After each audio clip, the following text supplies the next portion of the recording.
Todos hemos escuchado la frase "ladran Sancho", señal de que cabalgamos. Quizás hasta lo hemos dicho con orgullo, como si citáramos directamente a Cervantes. Pero ¿y si te dijera que esa frase nunca aparece en Don Quijote de la Mancha? La verdad es que no está, en ninguna parte, y sin embargo se repite una y otra vez como un eco que se niega a morir. Lo cierto es que no es la única. A lo largo de la historia, ciertas frases han sido atribuidas erróneamente a grandes escritores. Borges, Poe, Shakespeare, Voltaire. Todos ellos han sido víctimas de este fenómeno. Son palabras que jamás salieron de sus bocas ni de sus plumas, pero que se han instalado en la memoria colectiva como verdades absolutas. Entonces, si eres de los que cree que ha citado correctamente a un escritor alguna vez, sigue viendo. Puede que te lleves una sorpresa. Elemental, mi querido Watson.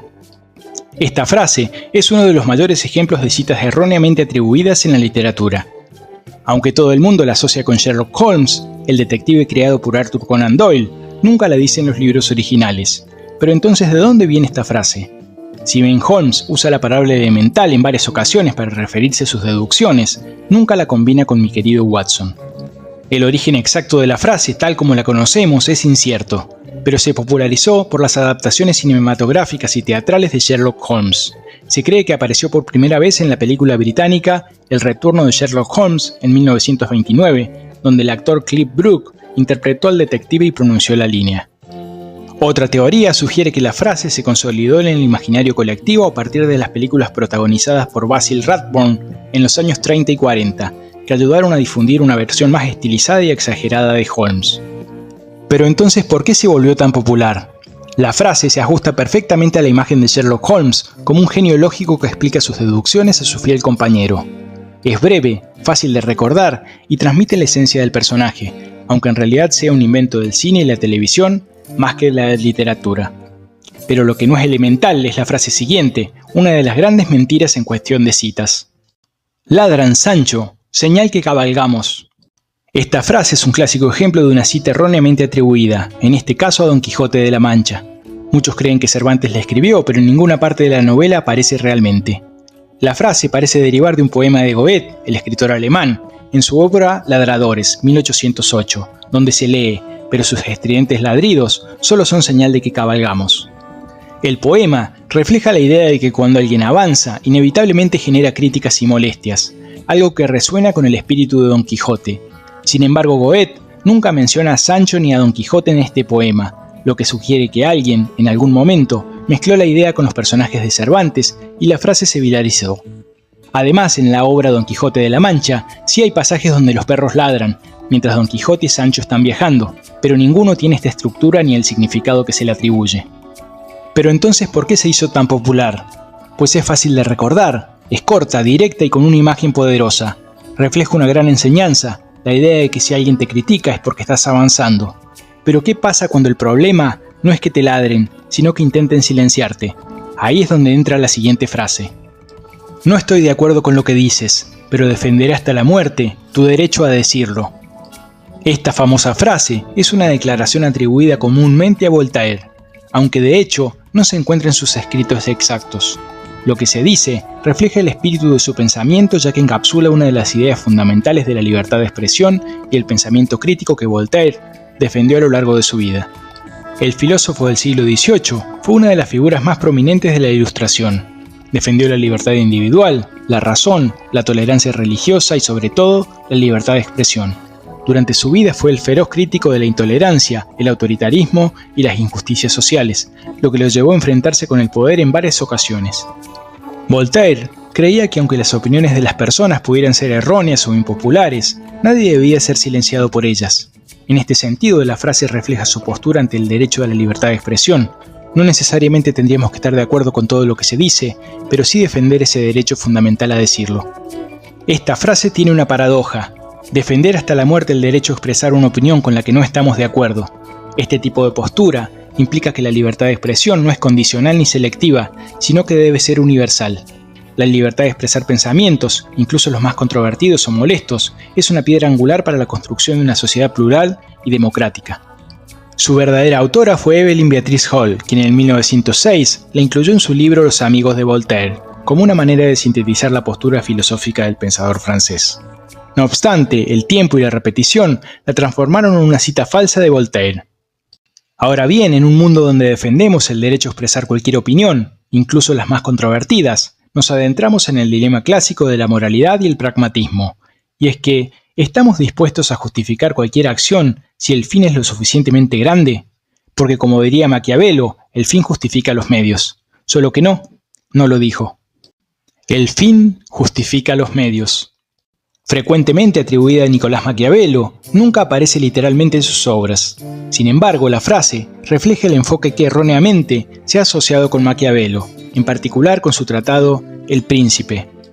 La idea de que el fin justifica los medios es una interpretación simplificada y reduccionista de los conceptos que Maquiavelo discute.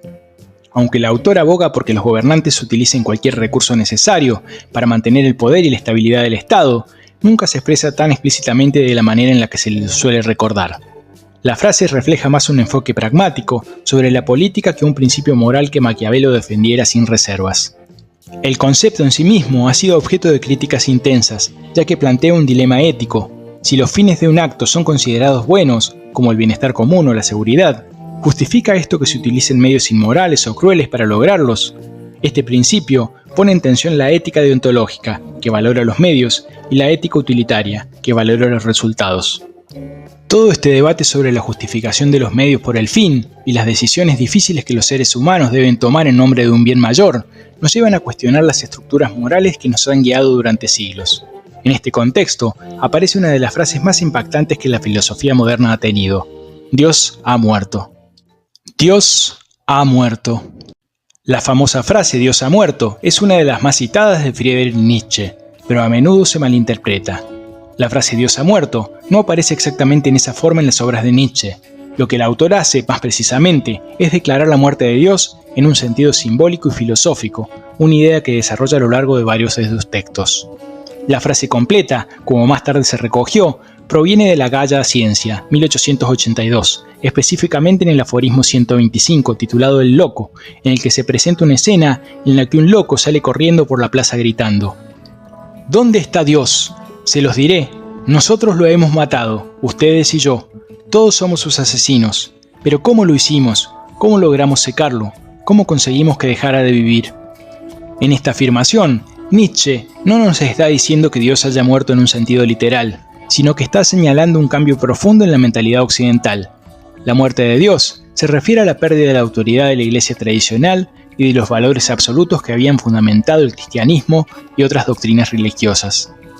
El autor usó la expresión Dios ha muerto como una metáfora de la descomposición de la moralidad tradicional, que estaba basada en la existencia de una figura trascendente y absoluta, en este caso Dios, que dictaba lo correcto y lo incorrecto. Nietzsche no celebraba la muerte de Dios como un simple acto de rebelión contra la religión, sino como un reconocimiento de que las creencias religiosas y metafísicas ya no podían sostenerse con la misma autoridad que antes. Esta muerte no es solo teológica, sino cultural y social. Toda esta discusión puede derivar en un cuestionamiento de la realidad misma, y en este vacío donde el hombre debe buscar su propio camino es que aparece la siguiente gran frase, atribuida a Calderón de la Barca: La vida es sueño. Quienes atribuyen esta frase a Calderón de la Barca no están equivocados del todo, pero también simplifican una idea más profunda. En realidad, la línea exacta en su obra es que toda vida es sueño, y los sueños, sueños son. La reducción en una simple declaración filosófica despoja a la frase de su carga poética y contextual. La vida es sueño es una obra dramática, filosófica y moral del siglo de oro español, que explora temas como la libertad, el destino, la culpa, el poder y la naturaleza de la realidad. Es una visión pesimista sobre la realidad que sugiere que la vida es efímera, incierta y susceptible a desmoronarse como un sueño. El barroco, como corriente artística y literaria, se caracteriza por una visión de la vida marcada por la contradicción, la fugacidad de la existencia y la complejidad del ser humano, y es una impronta que se percibe en la obra de Calderón de la Barca. Antes de continuar, y con la promesa de que las frases que vienen seguro las repetiste sin cansancio, te invito a ver un video muy relacionado con este concepto de que la vida es un sueño y sobre si realmente percibimos la realidad o vivimos en una Matrix, y que dejo por aquí arriba. Una frase que circula ampliamente por internet, atribuida erróneamente a Gabriel García Márquez, es la siguiente: Si por un instante Dios se olvidara de que soy una marioneta de trapo y me regalara un trozo de vida, aprovecharía ese tiempo lo más que pudiera. Esta cita, que suena casi como un verso melancólico de despedida, se ha popularizado en redes sociales, generando una suerte de mito romántico sobre las reflexiones del escritor frente a su enfermedad. Sin embargo, lo cierto es que Márquez nunca pronunció estas palabras. De hecho, el mismo autor se encargó de desmentir la atribución de esta frase a él, asegurando que jamás podría haber pronunciado algo tan cursi y sentimental. En sus propios términos, esas palabras serían capaces de matarlo si alguna vez se llegaran a decir. Otro ejemplo que se ha difundido ampliamente es el poema Muere lentamente, un texto erróneamente atribuido a Pablo Neruda en los últimos años. Aunque el poema ha circulado en numerosas plataformas, principalmente en las redes sociales, donde se lo presenta como un desgarrador lamento sobre el paso del tiempo y el sufrimiento emocional, es importante destacar que en realidad Neruda no fue su autor, sino que se cree pertenece a Marta Madeiros, una poetisa brasileña. Para el final, dejamos al gran Jorge Luis Borges, al que se le atribuyó el famoso poema Instantes, que ha circulado ampliamente en internet. Sin embargo, su esposa, María Kodama, ha sido una de las principales responsables de desmentir esta falsa atribución. En diversas ocasiones, Kodama ha aclarado que el poema no pertenece a Borges y que aunque las ideas que aborda son consistentes con ciertas preocupaciones de su obra, la forma y el tono no son propios de su estilo literario. Las frases apócrifas nos enseñan cómo la cultura popular transforma y reinterpreta la literatura y el pensamiento. Algunas veces, estas modificaciones son accidentales. Otras responden a la necesidad de hacer más accesibles ideas complejas. Sea como sea, es fundamental investigar las fuentes originales y no dar por sentadas las grandes citas que circulan en la tradición oral o en redes sociales.